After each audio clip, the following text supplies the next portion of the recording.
साथियों, 14 अगस्त है आज, जो विभाजन विभीषिका के रूप में मनाया जा रहा है।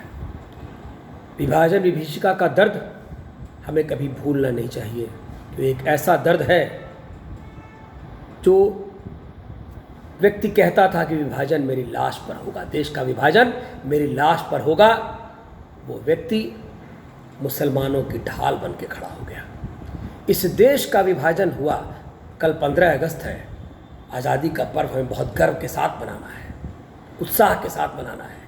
लेकिन जिन्हों को हमने कुर्बान कर दिया, जो हिंदुओं की लाशों पर, लाशों की ढेर पर उनके साथ किया गया बलात्कार और बर्बरतापूर्वक कार्रवाई, महिलाओं के अस्मिताओं के साथ खिलवाड़ और असंख्य हिंदुओं की लाशों को ऊपर यह देश का समझौता पूर्वी जो बंटवारा हुआ, उसकी भी त्रासदी हम सबको याद रखनी होगी। अगर हम इस विभाजन की विभीषिका को भूल जाते हैं तो सावधान रहिए एक दूसरे विभाजन के लिए भी।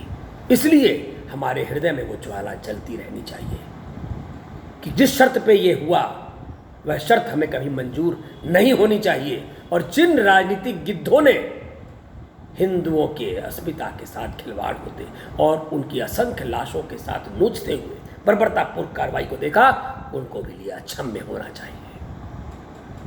ये तो बधाला हो प्रधानमंत्री नरेंद्र मोदी जी का, जिन्होंने आज हमें अमृत महोत्सव के, आज़ादी के अमृत महोत्सव के रूप में एक अवसर दिया कि हम सब इसका चिंतन कर सकें और उसको याद कर सकें कि किस शर्त पे, किस बेईमानी के रूप में ये आज़ादी हमको मिली। किसी की महत्वाकांक्षा इतनी बड़ी थी, किसी के लिए इतना बड़ा चरित्र होने के बाद बेईमानी इतनी बड़ी थी, लेकिन फिर भी इस दर्द को हमें याद रखना है और आज़ादी के पर्व को हमें मनाना है। हिंदुओं के साथ विभाजन के बाद अगर जिन्ना जान लेते कि मैं सिर्फ 6 महीने तक जीऊँगा तो शायद देश का विभाजन नहीं होता, लेकिन उनको नहीं पता था।